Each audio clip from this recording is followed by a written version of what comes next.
Morning everybody, welcome back to My Gardening Habit. I'm Rob Mayer and today I'm here with Chris Hughes. He's the owner and head assassin down at New Jersey Martial Arts in Del Rand.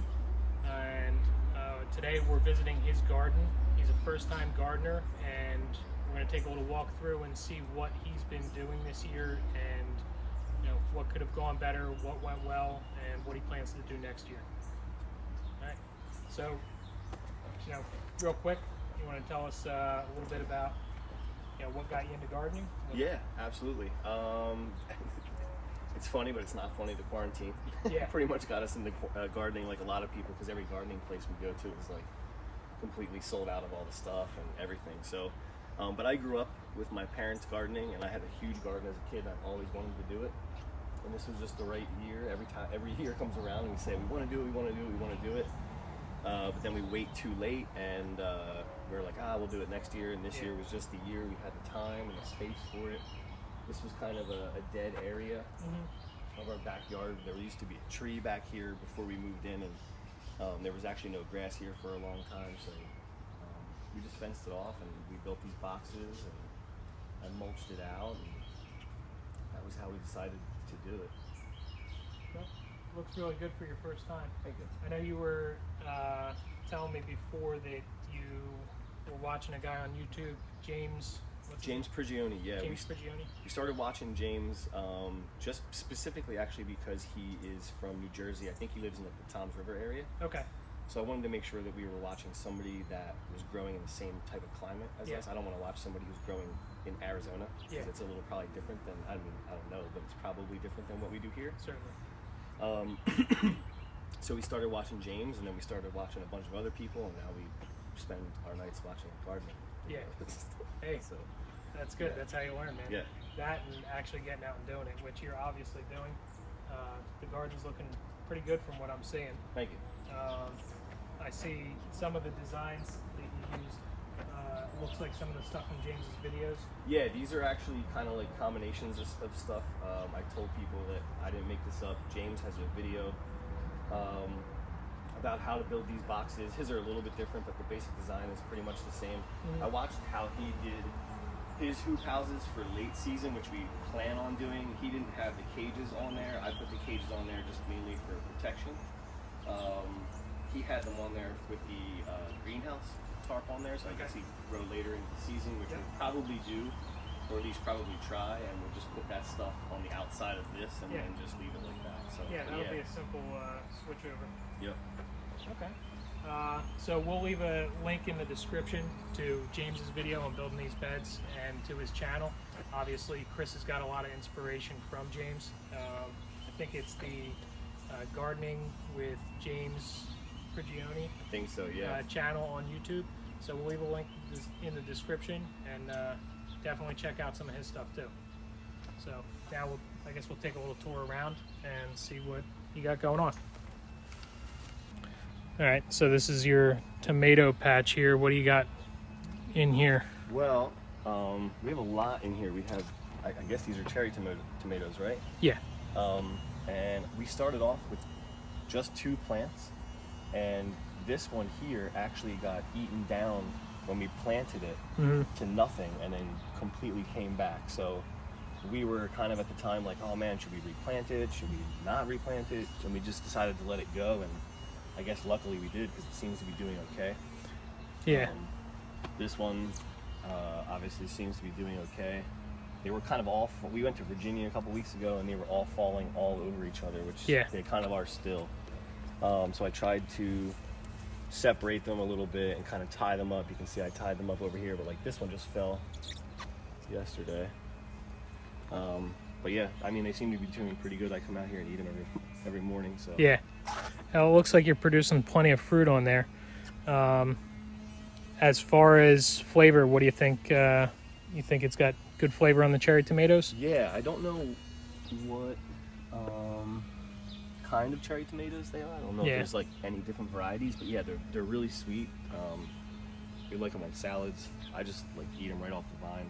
Yeah. We don't use any pesticides or anything like that, so we can just eat that stuff right off. Yep. Right off the vine, so I like to do that. Yeah, so there are multiple different varieties. There's tons of different varieties of every different type of tomato. Cherry tomatoes, large tomatoes, plum tomatoes, and then within the different sizes, there's infinite numbers of combinations of things. There's a lot of great companies out there doing heirloom seeds, and one of the ones that I like to use is Baker Creek or Seed Savers Exchange. You can find tons of different ones. I'm not sure, obviously, which ones you got here, but they look like general cherry tomatoes, and it looks like the vine is an indeterminate variety. What you were saying about the tomato being chewed all the way down and then coming back, if you look on the tomato stem itself, you'll see the main stem, and then you have branches along with leaves, and then between each branch and the main stem, you'll see this little stem coming up. That's called a sucker. Yep. And that's a whole nother stem coming out. So if that thing gets chewed down all the way to the end, as long as there's one of those coming out, it'll pop back up. Okay. In the event that, if a lot of people will try to trim their tomatoes out, some people say that if the tomato's putting more energy into growth of the tomatoes, that they'll have more flavorful tomatoes. You could go your route and get a ton of tomatoes, or try to work on the flavor. I'm not really sure how much, personally, in my experience, how much pruning them really changes the flavor. Yeah. But I always go for bigger yields. Yeah, that's what was my idea with the cherries. Because by the time I figured out what the suckers actually were, they were kind of crazy out of control. Yep. On the larger variety tomatoes, I tried to prune those a little bit more. But yeah, it was hard to keep up with the suckers on these. Gotcha. Yeah, they're looking pretty good. It looks like you're producing plenty of fruit, and if you're happy with the flavor, that's good. In general, they look very healthy. So I don't see anything that you got going on wrong with that. You were telling me before about your plum tomatoes. You were getting some sort of issue with those. Yeah. These are Romas, right? I guess that's what they are. Yeah. I definitely, for sure, I cut one open yesterday. There was a hole in it, and there were some ants in there. Obviously we don't use anything, so you're gonna lose some stuff. But generally speaking, they produce fairly well, and I had a couple on a burger yesterday, I think, and they taste pretty good to me. It's the first time I've ever had them. I don't know if they're I guess they're Roma. I think on the tag it says San Marzano. I guess they're the same thing. Yeah, I guess it's a sub variety of the Roma tomato itself. Yeah, it says Roma Paste tomato, heirloom. Nice. Yeah, so they're doing pretty good. Cool.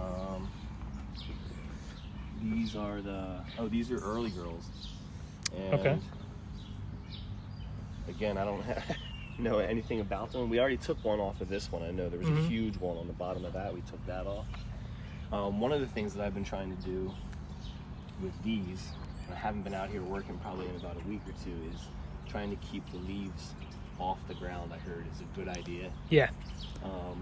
And then, like we were talking about with the suckers over there, I've just been kind of coming along and pinching them off of these. Some of them have gotten away from me here, obviously, and here. But yeah, that's pretty much all I've done to them. Like I was telling you before we turned the camera on, I wasn't sure exactly how big these were gonna get, but I'm 6'2", and this plant is at least as tall as me, if not bigger than me. Yep. And I put them on these little PVC things, and they went. I mean, this was just a couple weeks ago. It went from here up to here, so it's crazy how fast they grow. Yeah. And these you can see, are just starting to turn orange. So we should have these hopefully in a week or two. So you were talking about the soil and having the leaves near the soil. Yep. I'm seeing right down here, somebody's too fast and too furious. Right down here, I can see you have some blight starting on this one. Yep. This is the fungus I was telling you about earlier. Yep. That you're going to want to trim those branches out, get them away from the plant.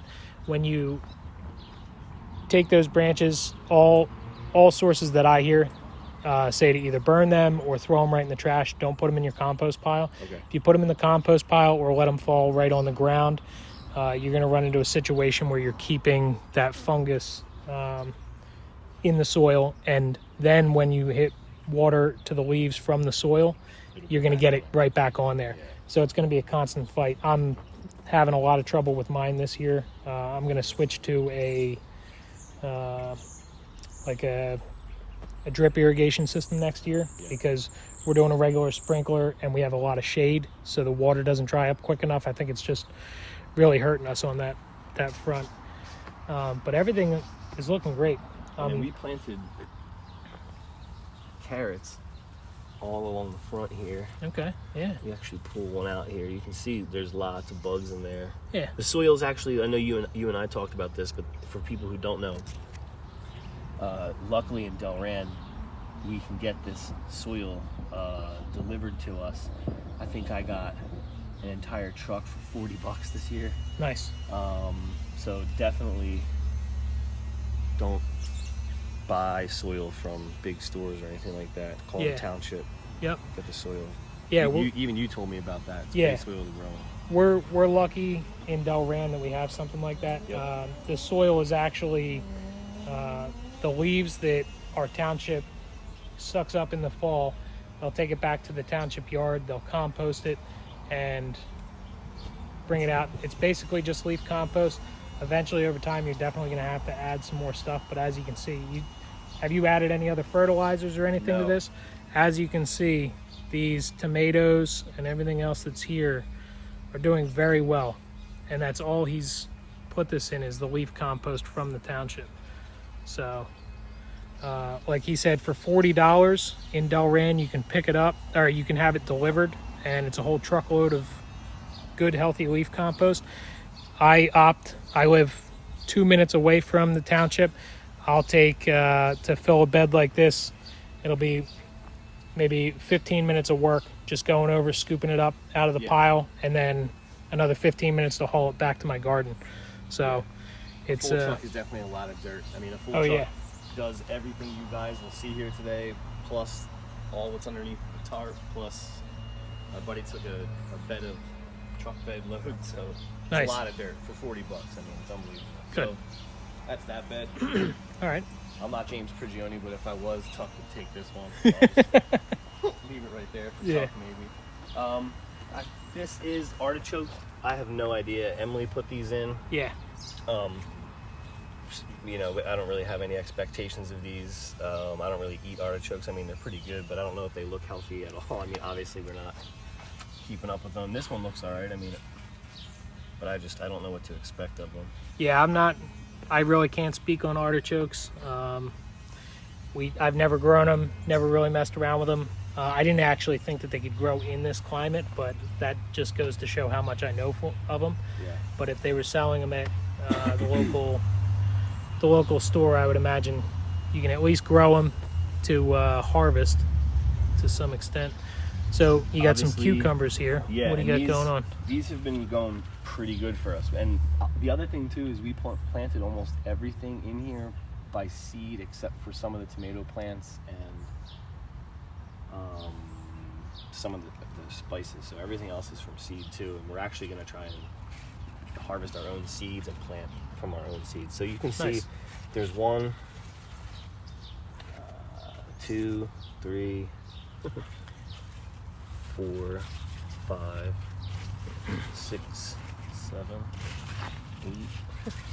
A nice one back here. 9, yeah, 10. So these are, and it's funny because this exploded. It went from, you know, maybe something this big, like the size of my cup, to, you know, this in about months. Yeah. So, you know, my plan, we've been eating them for salads and just snacking on them, but I want to try and do some pickles too. But they seem to be doing pretty well. Yeah. Have you just been letting them pollinate naturally, or have you been trying to hand pollinate at all? Not hand pollinated because I wanted to see what would happen naturally. Okay. But I watched a couple videos on that. I know you and I talked about that. Yeah. With the paintbrush. Yep. You know, maybe we can do another video about that. Yeah. At some point, but I just figured this year we would see how it would go. the trellis that I built for them is getting a little overweight, so I'll probably have to sturdy this up a little bit. But once I put this up is when they really exploded. So yeah, it's good to grow them off the ground. You're going to keep them away from, you know, the actual ground living pests. We have some eggplant here that's actually doing okay. Oh yeah, that's looking good. Yeah, and there's a couple more growing in. Yep. There's one over here, and there's one back there. So yeah, they're doing all right.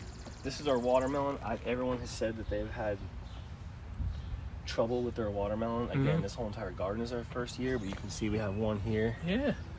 And there's one here. Yeah, a little guy back there. There's like 4 or 5. I can't find them because it's so big. Yeah. There's a few of them around. So we'll see what happens. Good. That's awesome. This was our herb box. Okay. Obviously parsley.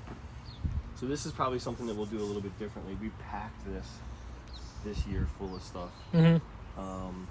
I had no idea how big the peppers were going to get, so we have bell peppers here and here and here. There's a habanero plant tucked right here, which we already got one off of. And okay. Yep, I see a couple more on there. A couple more on there. Jalapenos here.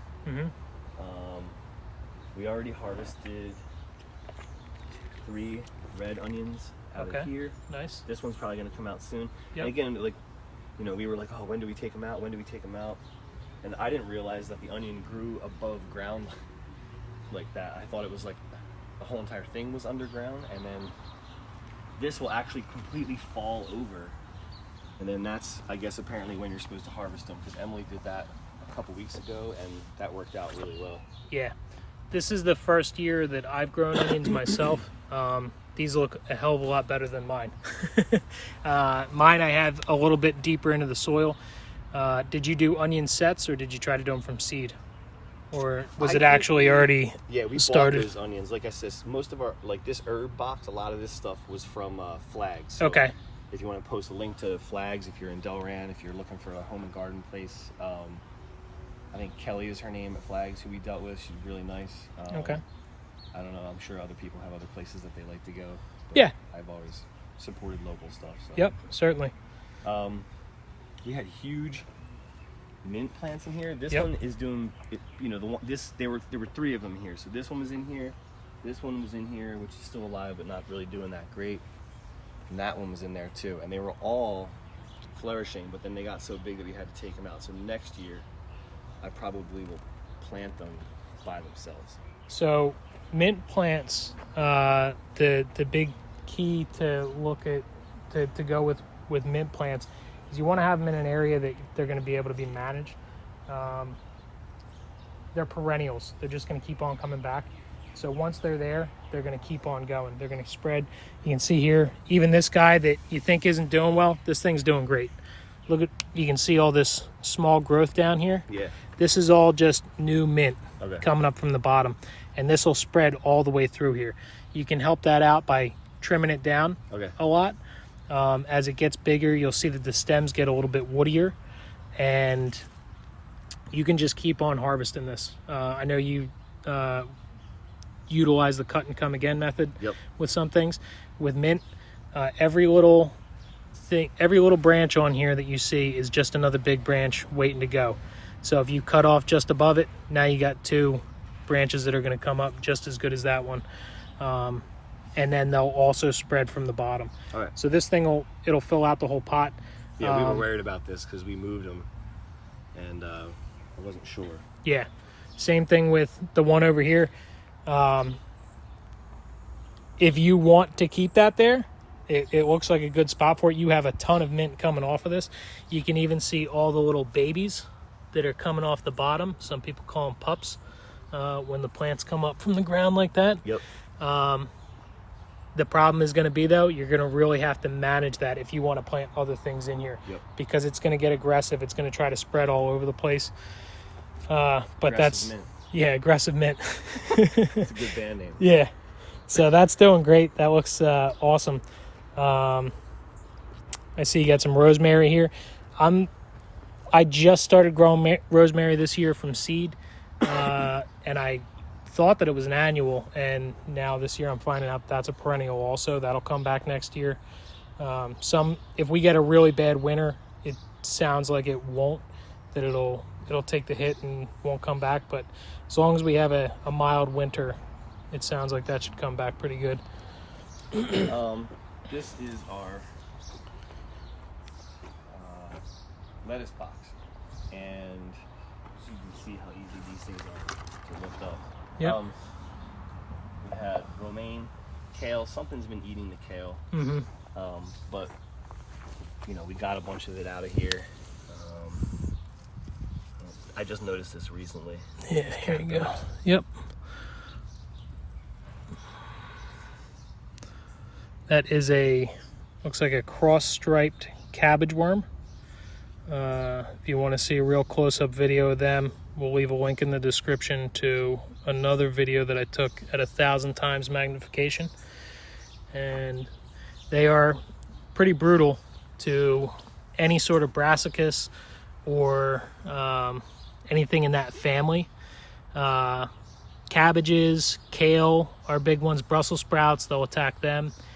I had cabbages this year and they completely destroyed them. Yeah, we had cabbage at the end here. You can see that Emily just ripped out last week because they got destroyed by probably the same thing. Yeah, so there's a number of organic sprays that you can use for those. This year I used EcoSmart. I accidentally used the wrong EcoSmart. It's made out of all natural oils and everything that the caterpillars just can't stand, and I believe it'll kill them and just drive them away. But the one that I used is actually meant for household pests, so I think it burnt the plants. Even what could be saved after I sprayed it was just kind of burned up and crispy. So you got to make sure that you're looking for the one for the garden. There's a bunch more. Neem oil is one that I'm just finding out about this year that a lot of people are using. And again, with that, you can buy ones that are ready to use for the garden. I think Bonide makes a version of that's ready to spray right on plants. And there's other versions that come as like a concentrate that you have to cut, sometimes with dish soap, other things like that, to make it really work for you. So other than that, everything has been really good in here. Yeah, we replanted this spinach just a couple weeks ago, and it's come back. You know, it looks like it's probably going to start getting attacked, if not already is getting attacked by the same thing. Yeah. This is this might be another thing of romaine here, if I'm not mistaken, but a different kind of romaine than that. Yep. We had broccoli here. But I think what happened was it got too hot, and what do they call it? Bolting? Yeah. It just got real high. It was really nice to look at, but didn't really do anything, so we ripped that out. But we've been doing, like you said earlier, the cut and come again. And I actually watched another gardening show talk about that. And rather than harvesting the whole entire thing, like which a lot of people do, like you said, we just basically cut it off like 4 or 5 inches, and then 2 weeks later it'll grow back. Like this right here was full grown a couple weeks ago, and we cut it down and ate it, and then it's just going to grow back again. So you can really increase your yield. Yeah. Doing it that way. That's good. So what you're talking about with the bolting, you can see here with the romaine, you're starting to bolt there.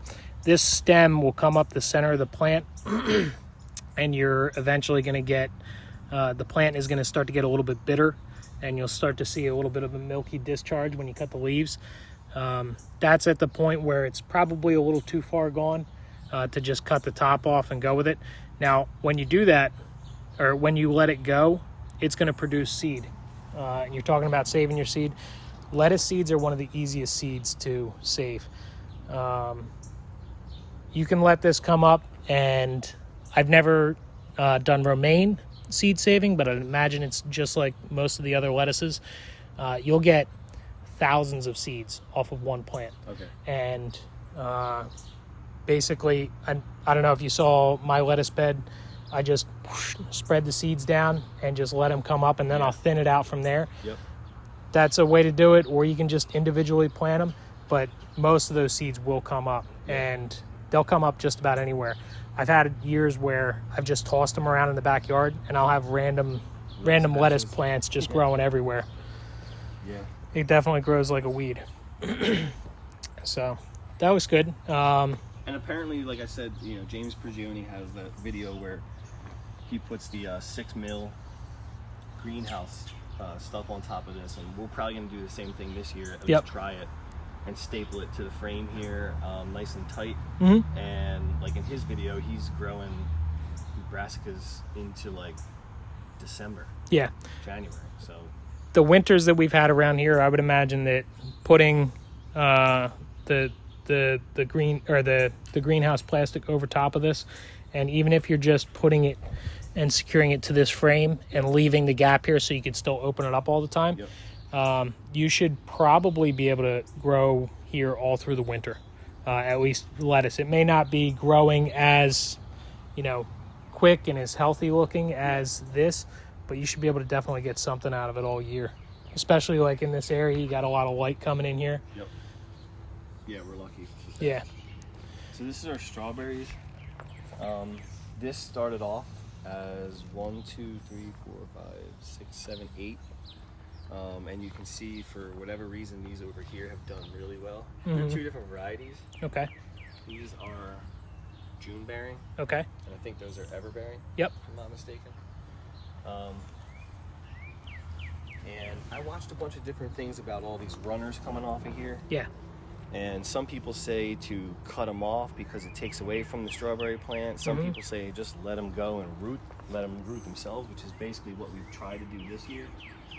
The other thing I've heard is that you don't really get a ton of fruit the first year that you plant them, and that next year will probably be a better year than this year. We have gotten some off of here, which is great. But the other thing you can see, which just started happening, and I need to set a trail camera up because somebody's using this as their buffet table. Okay. And that's with this down all the time, so something small enough is getting in there. I don't know whether it's like a field mouse or it would be hard for me to believe that a chipmunk would be getting through this. You never know. But you never know. But something is physically carrying strawberries over here and resting them here and eating them. So that's great. It's pretty funny. So I have to get one of my hunting trail cameras and just put it in the corner there and just catch the culprit. Yeah, you're spot on with what you're hearing about the runners and everything. If you want to increase the root system and the healthiness of that one plant, you don't want that plant to be putting that extra energy out to try to grow more plants, because that's all it's trying to do is produce babies. It's trying to put more plants out, spread its genetics all over the place, and eventually produce more plants. So if you cut them back, you're going to grow bigger plants, but at the same time you also want more plants because you want more of a crop. So you should get bigger and tastier fruits out of the nice healthy large plants with a good root system. So the first year it's probably a good idea to clip a lot of them back, but it looks like even first year being in the ground here, these are doing great. They're nice and thick and healthy. I would say that you're fine to let those runners go, and maybe next year the ones that are coming up just kind of thin them out a little bit, because you don't want them to go too wild and overdo it, because then they're all going to be competing for space, and then they're not going to be able to put out as much fruit, I would imagine. I'm not an expert on that, but you know, it's I probably was going to do the 6 mil stuff on this too, right? We just leave them through the winter. Strawberries, they'll look like they died over the winter, but they'll come back in New Jersey. They're a perennial. You don't really have to keep them. If you were to put the 6 mil plastic on there, depending on how good our winter is, how early our spring is, you might get some on the everbearing. I'd imagine you might get some a little bit earlier, because they'll produce anytime the conditions are right for them. They'll just keep on putting out fruit. All right, so this is our last bed for now, and probably my favorite bed, just because it's insane how big these things get. Everyone says, like I said, I remember being a kid and my parents growing zucchini and squash, but I don't remember, that was when I was my daughter's age, 6 years old. but it's just unbelievable how big they get. This started off with 5 plants, and this is from seed. I actually have pictures. If you go on my Jiu-Jitsu Academy's webpage through the quarantine, since we weren't doing very much jiu-jitsu, I tried to keep up with some other stuff. Man, there's a gigantic zucchini we can harvest in here while you guys are here. Here, we'll take this thing out. So anyway, this is from seed. You can go on that Instagram page and check out the day that these things popped.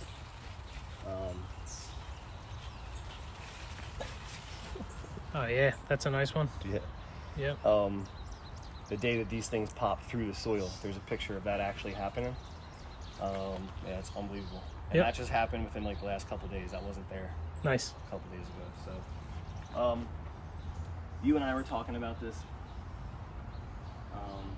before we started the video. The only thing I've really been doing with this was just trimming out some of the leaves that are on the ground. Yeah, you can see over here. And when I say trim out, I mean like really cut out. Like I just trimmed this out 2 days ago, and I probably have to do it again. You can see there's a bunch of fruit coming in now. And I was talking to Rob beforehand about, I watched another video, not James Prigioni, but somebody else talking about cutting these leaves out, especially the ones that are on the ground, any of the ones that are damaged or look like they're yellowing, and any of these ones that I'll call crisscrossers. So like if this plant over here, you can see some of these leaves will actually grow across and through other plants. So any crisscrossers, I cut those out too, because I think from what they say, these plants can basically survive and do really well with like 40% of their leaves. So, Yeah. I mean, you can see how big these leaves are. I mean, this leaf is enormous. So, yeah, I probably have to trim this out again. And I haven't been out here, obviously, to harvest this morning, so. Well, it looks like they're doing good, and you're spot on with trimming them out, especially the ones that aren't looking too healthy. The ones that are aren't looking too healthy, you don't want the plant putting extra energy out to try to keep on growing those if they're not doing well. On top of that, if they have a ton of leaves, they don't need all those leaves to produce their fruit. And the more energy that they're not working on putting out leaves, they can put that energy to putting out good, healthy fruit. Yeah, So I do remember, I think it was James Prigioni did say something like that. He was like, you know, we're not growing leaves, we're trying to grow fruit. So yeah. Yeah, and I love working with these. Just be careful if you're working with these. I forgot how spiky they were. Like, Yeah. every time I work with them, my arms get all chopped up and chewed up. But Yeah. yeah. One thing I'm noticing over here, you got some basil in the back corner here. Yeah, so this is basically the last thing. These were raspberry bushes that were doing okay. I don't know if something's eating them or if something got to them or what, but that is or was a raspberry. I don't know if it has to get replanted somehow. Yeah. This is or was blueberries. That's another habanero. This is raspberries again. Yep. And yeah, basil. Okay. So one thing about the basil, similar to basil, is not a perennial, but as long as the conditions are right, it'll keep on coming. It'll just keep on growing. You don't want it to keep on growing too tall, because eventually it'll bolt just like anything else. It's going to try to put out its seeds, and it's going to put too much energy into that, and the flavor is going to change a little bit. So similar to the mint that we were talking about, you see the little suckers just like on the tomato plants coming off of here, and as long as you cut just above there, your plant's going to bush out, and it's going to create more branches there and just keep on producing more basil. Depending on how much you eat basil, you know, you may not need all that, but it'll help keep the plant from putting the seeds out because you're topping it off, and it'll also, you know, get it to produce more of the leaves, which is what you want to harvest. Yep. So things are looking good. As far as the raspberries go, I'm not I got nothing to speak on raspberries. Blueberries, I've planted them before. I think you only have the one here. Yep. I believe you need at least 2. Yep. But again, those are all perennials. They'll keep on coming back. Having them in pots, I'm not sure about here in New Jersey because you have the issue of if we get a cold winter, the base of that is going to freeze and it might be too harsh on it. I'm not 100%. That's something that I have to research. But I know a lot of people who will put their raspberries around their compost pile so that they can keep on getting that healthy soil just feeding into it. Which is what we have back here, but is overgrown right now. Yeah. No, it all takes time. You can't do it all in one day. But obviously, looking at what you've done just this year, you've done a lot. It's looking great. So.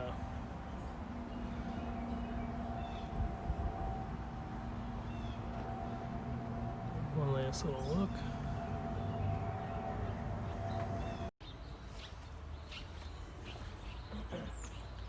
Alright, so I just want to say real quick, thanks everybody for stopping by and checking out this video with Chris. He had to run off, he's got some other stuff to do. So we're going to leave links to everything that we talked about in the description, and if you can, take a look at my Instagram and also Chris's Instagram. We'll link those in the description as well. Chris is always posting stuff with the garden or some tips about jiu-jitsu. And if you're in the Delran area, I highly recommend checking out Delran NJMA as a place to train jiu-jitsu. It's a great martial art to learn, and Chris is a great guy to learn it from. So thanks again for stopping by, and if you can, take a second and hit the subscribe button and the notification button to get notifications of future videos. Thanks again. Take care.